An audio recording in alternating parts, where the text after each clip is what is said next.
루브르 랑스는 제게 사나라는 건축가들을 다시 돌아보게 된 계기가 된 작품입니다. 이 공간을 들어갔을 때 그 감동을 정말 잊을 수 없었거든요. 근데 이 색감이 맞는지는 잘 기억이 안 나네요. 그런데 이 작품이 롤레스 러닝 센터보다 먼저인 줄 알았는데 이게 뒷작품이라네요. 루브르 랑스 답사 이전에 또 다른 루브르 분관이었던 루브르 아부다비를 답사하고 왔었거든요. 루브르 아부다비에 대한 감동도 대단했었습니다. 그런데 이 프랑스의 총고숙에 이런 멋진 박물관이 있을 줄은 정말 몰랐네요. 이 아름다운 사나의 루브르 랑스 박물관을 소개하는 저는 여러분과 함께 건축의 길을 가는 Cinema C Architecture A Psychoanalysis P 카푸 채널의 앞에입니다. 앞에입니다.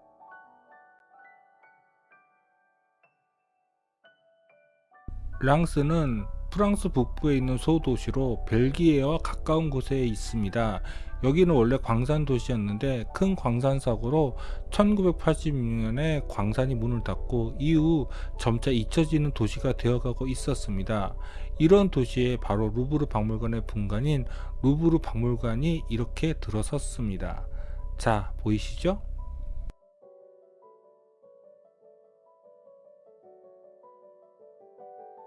주차는 여기 즈음에 한 것 같습니다. 걸어서 한 5분 정도 갔습니다. 그런데 도로변에서는 루브르 랑스 박물관이 잘 안 보입니다. 약간 언덕 위에 있거든요. 여기가 바로 루브르 랑스 박물관의 정문입니다. 루브르 랑스 박물관의 정문입니다. 처음에는 보통 주택의 정문인 줄 알았습니다.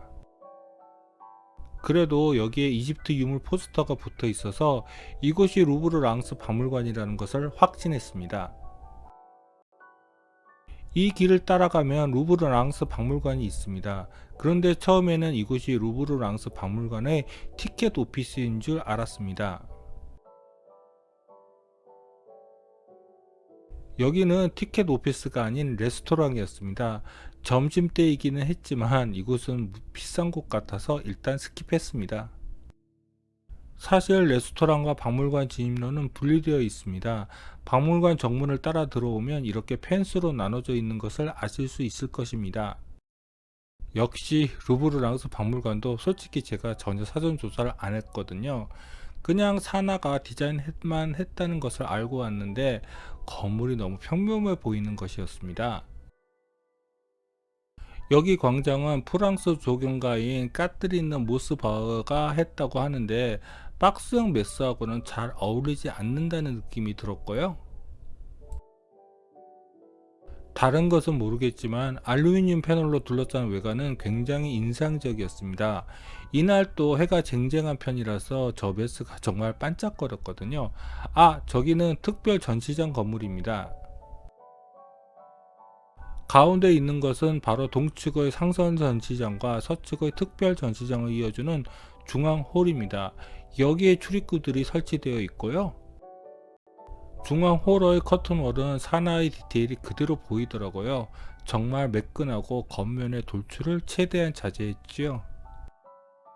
자, 이제 안으로 들어가 볼까요? 여기가 중앙 홀 정면 출입구입니다. 루브르 분관이라고 해서 입장료가 꽤 될 줄 알았는데 제가 갔을 때만 해도 여기 입장료는 무료였습니다. 땡 잡았다고 했지요. 아, 다만 여기 보안 검색이 좀 심해서 처음 검사를 받아도 잠깐만 나갔다가 들어와도 다시 검사를 받아야 합니다. 그게 정말 귀찮더라고요. 그래도 이런 멋진 박물관을 공짜로 볼 수 있다니요. 감수해야죠. 자, 이제 들어가 보죠. 여기가 바로 아까 전 보여드린 박물관 정문 출입구입니다. 안으로 들어가시면 바로 이런 풍경이 펼쳐집니다. 어쩐지 좀 익숙하지 않으세요? 그렇습니다. 롤렉스 러닝 센터의 코트야드가 이 내부로 들어온 것 같지 않나요? 다른 것은 여기는 경사굴곡 바닥이 아니라는 정도의 차이일 것입니다. 아, 여기 내부 공간에서는 천창은 가운데에 있는 코어 부분에만 있습니다. 그런데 이게 더 내부 공간을 헷갈리게 하는 것 같습니다. 이쪽에는 서쪽 출입구가 있습니다. 저쪽은 특별 전시장 입구인데 제가 갔을 때는 이집트 특별전을 준비하고 있었습니다. 그래서 안타깝게도 특별 전시장은 그때 답사를 못했네요. 제 길. 이쪽에는 기념품 샵이 있고요. 저쪽에는 티켓 오피스가 있습니다. 그리고 저기 보이는 출구는 대전시장 입구입니다. 자, 이제 롤렉스 러닝센터에서 코트야드로 내부 공간을 살피는 것처럼 하나씩 여기 공간들을 살펴볼까요? 먼저 북서측의 코어입니다. 북서측 코어는 특별 전시장 바로 이 앞에 있습니다. 코어에는 계단과 엘리베이터가 한 쌍으로 구성되어 있습니다. 여기는 아래로 내려갈 수 없게 되어 있습니다. 여기에도 티켓 오피스 테이블이 있습니다. 그리고 뒤에는 도서관 같은 공간이 있습니다. 제가 갔을 때 이쪽 티켓 오피스는 운영하고 있지 않았습니다. 아마 이쪽 티켓 오피스는 특별 전시장용인 것 같습니다. 저 뒤쪽 공간은 도서관처럼 보이시죠? 이제 티켓 오피스 영역에 붙어 있는 이 공간을 볼까요? 그 도서관 옆 공간은 일종의 미디어 자료실 같았습니다. 들어가 보고 싶었는데 내부가 닫혀 있어서 여기도 못 들어갔습니다. 중앙홀 근처 이곳저곳에는 이렇게 안내도들이 설치되어 있습니다. 근데 저한테는 그렇게 큰 도움이 되지 않았습니다. 그리고 중앙홀에는 이런 모형도 있었습니다. 아마 랑스가 광산으로 유명했을 때 석탄을 실어 나르던 철도 역사 모형인 것 같습니다. 서남측 맨 끝에는 카페테리아가 위치하고 있습니다.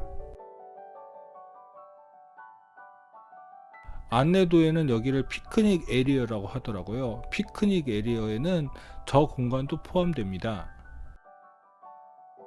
점심은 여기서 해결했습니다. 그렇게 만난 점심도 생각보다 싸지도 않았지만 입장료가 굳었다는 생각에 맛있게 잘 먹었습니다. 헤헤. 이제 중앙 코어를 살펴볼까요? 아까 전 말씀드린 것처럼 이 중앙 코어에는 천창이 있습니다. 그리고 이곳은 아래까지 내려갈 수 있습니다. 북서측 코어와 마찬가지로 회전 계단과 가운데 엘리베이터 한 쌍으로 구성되어 있고요. 롤렉스 러닝센터도 지하로 내려가는 계단이 이렇게 회전 계단으로 되어 있지요. 제가 또 나선형 계단 성애자잖아요. 너무 좋았습니다. 이 중앙 코어를 특별하게 만들어주는 천창입니다. 그런데 햇빛이 한번 걸러지고 들어오는 게 아닌가 싶습니다. 그날 외부 햇빛보다 여기서 들어오는 햇빛은 좀 약하다는 생각이 들었거든요. 여기 지하 공간에는 관람자용 코인 락커와 함께 이 박물관을 소개하는 전시 공간이 있습니다. 근데 여기 의자 왠지 눈에 익지 않으세요? 사하나의 21세기 현대미술관에도 이와 같은 의자를 지하 주차장 공간에 사용했지요. 그리고 이 의자를 처음 본 것은 이토토요의 센다이 미디어 테크에서였습니다. 너무 이 의자 스타일에 집착하는 거 아닌가? 지하 전시장의 다른 한 벽에는 루브르 랑스 박물관에서 보관하고 있는 유물의 수장고도 구경할 수 있습니다. 그런데 이 수장고를 보면 무슨 지하 창고 같은 느낌이 들지 않나요? 정말 저기에 보관되고 있는 유물이 대단한 것일까요? 잘 모르겠는데. 이쪽에는 라운지라고 안내도에서 설명하고 있는 공간이 있습니다. 바로 저기인데 실제로 저 안은 들어갈 수 없는 것으로 기억합니다. 그리고 이쪽에는 서측 티켓 오피스와 다른 동측 티켓 오피스 테이블이 있고 이 안쪽은 여기 박물관 사무실로 이용하고 있는 것 같았습니다. 중앙홀 정문 동쪽에는 박물관 기념품 샵이 위치하고 있습니다. 루브르 랑스 박물관이 너무 좋아서 여기 기념품을 꼭 사고 싶었는데 정말 별게 없더라고요. 그래서 패스. 기념품 샵에서 동쪽으로 외부로 나갈 수 있는 출구가 하나 더 있습니다. 기념품 샵은 이 사진에서 알 수 있듯이 천장이 따로 구성되어 있지 않고 유리 파티션만으로 공간을 구분해 놓았습니다. 그리고 저쪽으로 가시면 정문 출입구가 있습니다. 아, 여기 커튼홀은 정말 시공을 가장 간단하고 깔끔하게 해서 미니멀리즘적인 산화의 성향을 더 돋보이게 했네요. 그리고 천장 마감은 가벼운 철망 같은 것을 사용하여 지붕 하중을 최대한 줄였고요. 이제 마지막으로 북동측 코어로 가볼까요? 여기 코어도 아래로 내려갈 수 없게 되어 있습니다.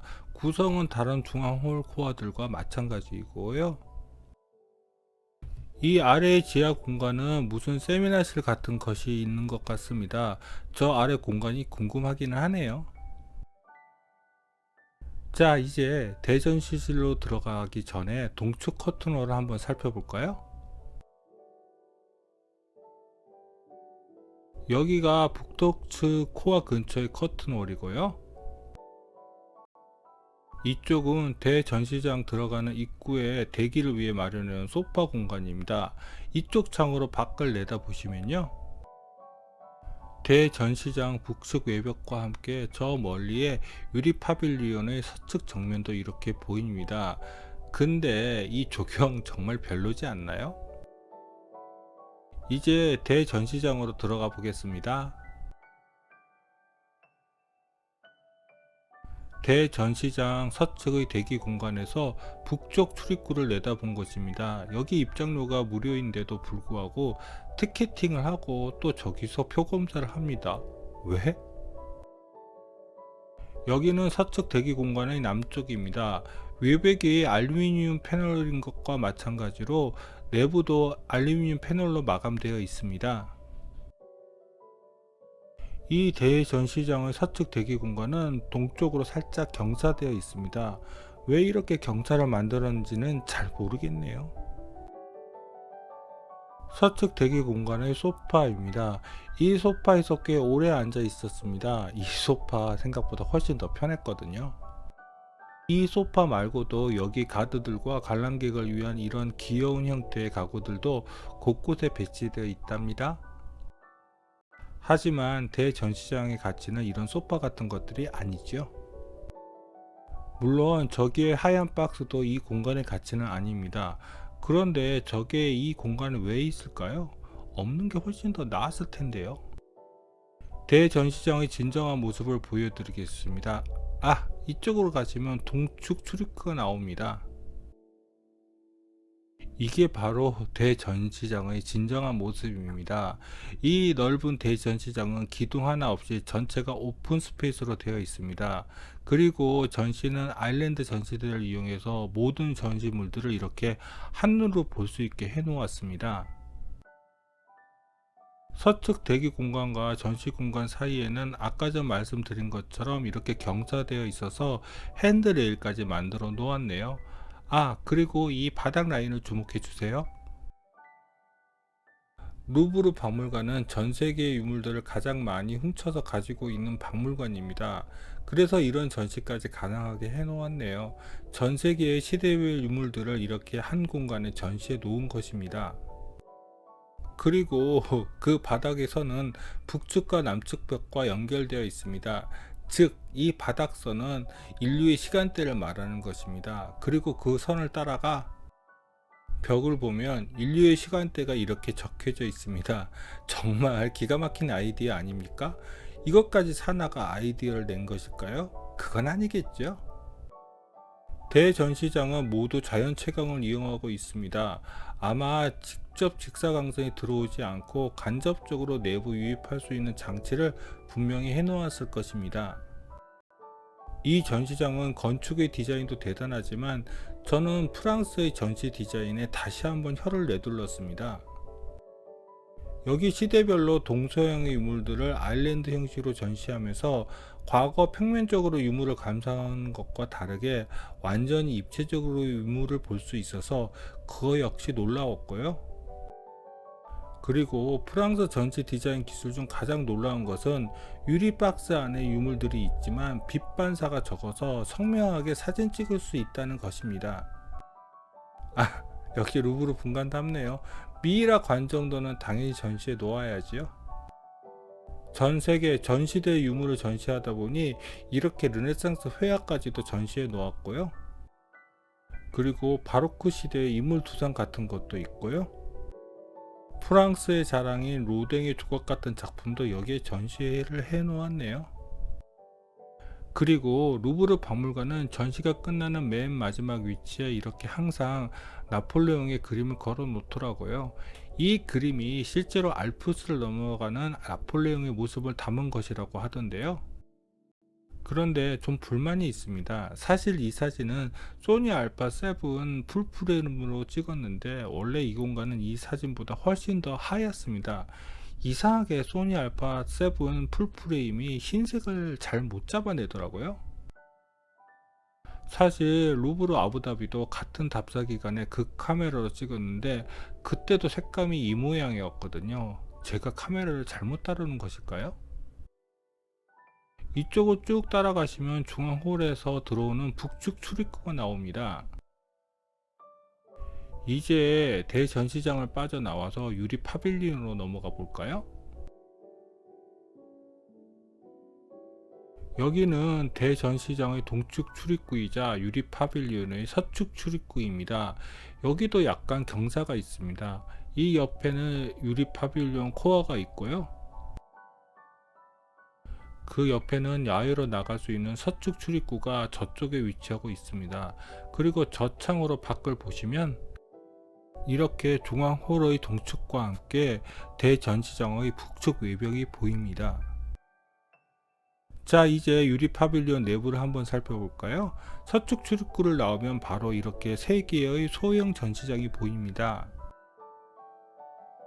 3개의 소형 전시장을 보시기 전에 먼저 이쪽 코어를 한번 살펴보겠습니다. 여기 나선형 회전 계단은 큰 철판으로 공장에서 만들고는 현장에서 조립한 것 같습니다. 그것을 알 수 있었던 것은 여기 회전 계단 벽과 슬라브 공간이 이렇게 분리되어 있는 것으로 알 수 있었습니다. 그런데 또 이게 재미있더라고요. 사실 이렇게 나선형 회전 계단을 공장 조립하고 이를 가져오는 것을 예전 다른 건축 작품에서도 본 적이 있거든요. 요새는 이렇게 많이 하더라고요. 그리고 이 공간 옆에는 엘리베이터가 설치되어 있습니다. 재미있죠? 이제 본격적으로 3개의 소전시장을 가볼까요? 하지만 기대하지 마세요. 솔직히 여기 컨셉은 아직까지도 이해가 되지 않습니다. 첫 번째 서측 소전시장입니다. 서측 소전시장 출입구는 서측 출입구와 같은 방향으로 이렇게 되어 있습니다. 근데 내부에 전시되어 있는 것은 무슨 구 같은 것인데 이게 무엇인지 잘 모르겠습니다. 이게 뭐죠? 이제 중앙의 소전시장으로 가볼까요? 중앙의 소전시장 입구도 서측의 소전시장과 같은 방향입니다. 근데 이 공간에서 전시하는 그림도 무엇을 보여주기 위한 것인지 직감적으로 와닿지 않더라고요. 여기 의자도 사나가 이용하는 그 디자인의 의자이네요. 이 의자 별로인데. 네, 마지막으로 동측 소전시장으로 가보겠습니다. 여기 전시장 출입구는 아까 전 두 전시장과 마주보는 방향입니다. 그리고 그 서측 전시장과 마찬가지로 내부에 또 하나의 가벽이 있고요. 그 가벽을 돌아가면 저렇게 2개가 전시되어 있는데요. 이게 뭐죠? 하나는 동양적인 문양의 천이고 다른 하나는 이집트 고대 상형 문자 파피루스이네요. 무슨 컨셉으로 이걸 같이 전시한 것이죠? 혹시 같은 시대의 유물일까요? 유리 파빌리온 맨 끝에는 남측으로 나가는 출구가 있습니다. 바로 저기가 남측으로 나가는 출구입니다. 그런데 저쪽으로 나갈 수 없는 것 같더라고요. 잠겨져 있는 것으로 기억합니다. 자, 이제 마지막으로 유리 파빌리온의 커튼월을 살펴볼까요? 여기 유리 파빌리온 커튼월은 중앙 홀과 다르게 이중 유리로 만들어 놓았네요. 이 공간 커튼월만 특별하게 만든 이유가 있을까요? 잘 모르겠네요. 여기까지가 루브르랑스 박물관에 대한 소개였습니다.